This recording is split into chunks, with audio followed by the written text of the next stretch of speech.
Woo! Greetings and salutations, ladies and gentlemen. Hashtag live if you're watching live. Hashtag replay if you're on replay. So,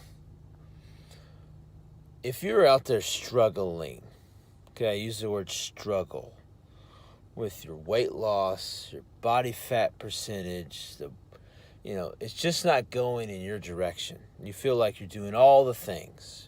You're trying all the things to make this one result happen. And you're really upset with yourself because you feel as if, well, this just isn't happening, right? I'm not getting the results that I want, that I expect.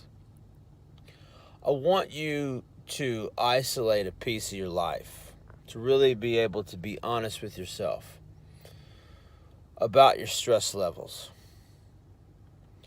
Because I find it with clients that have difficulty in losing weight, typically are the most overstressed, overtired, doing way too much shit, causing way too much anxiety and just angst within their body.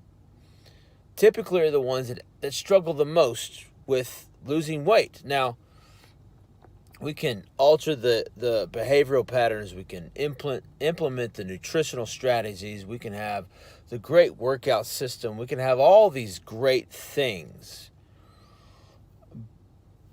But when you're in a constant fight or flight scenario, meaning physiologically, your sympathetic nervous system, your adrenaline, your noradrenaline, okay, and your cortisol is constantly on the up and up because you're stressed.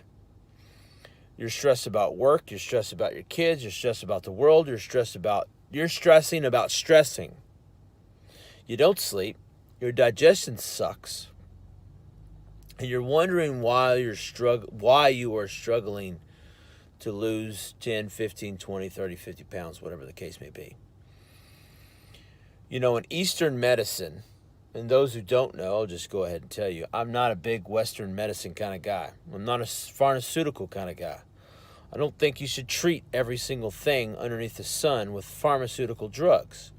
So I oftentimes will look to Eastern medicine to find, okay, how do we solve this solution? Well, the problem here is the fact when you're in a constant fight or flight, massive amount of stress, your body will not digest food, or at least it won't digest it properly. And the reason for that is because even though we've been around for thousands and thousands and thousands of years, we still have not evolved to the current set of circumstances that we as humans are in now. We still believe that we're going to get eaten by the lion. We still believe that food is going to run out.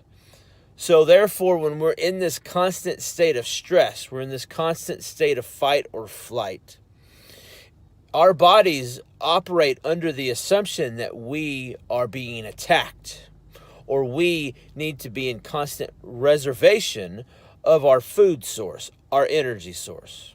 So therefore, we won't digest food properly. We will then store it for needs that we may have if the food source is to run out.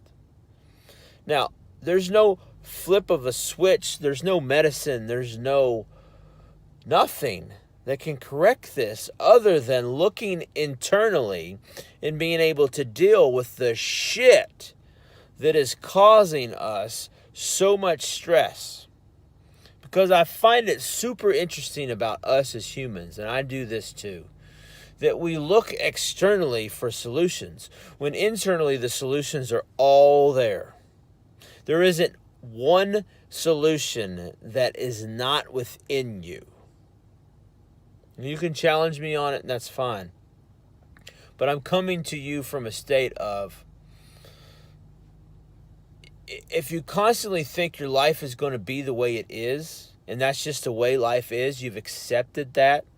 Acceptance is important, but accepting it as it just is what it is and then stressing about it because you're unhappy with the way it is causes extra stress on yourself and puts you in a position of not getting the results that you want to get. So I say all that to say this, famous last words. Evaluate so much in your life that relates to how much stress is in your life, how much rest you're getting, how much sleep you're getting. We can look to the food, and that's great, and that's a lot of it. You know, I really hate this whole thing. It says, well, 80% of 80% of results is nutrition and 20% is working out and all this crazy stuff. I've said that too, and shame on me for doing that. It isn't really about that. It's about all of it and how it all operates in order to create this effect that we want. So I challenge you to look at your stress levels. I challenge you to start taking care of yourself, and not taking care of yourself from the standpoint of going to the hair salon and getting your hair done, or going to get your feet done and pedicures and nice nails. Okay, the whole self-care thing has gotten a little out of whack. No, I challenge you to actually put yourself first, because by not putting yourself first, guess what's happening? You're causing yourself more stress. And that more stress is causing you not to get the results that you're wanting and that you feel like you're putting the work in to get. I'll end it with this.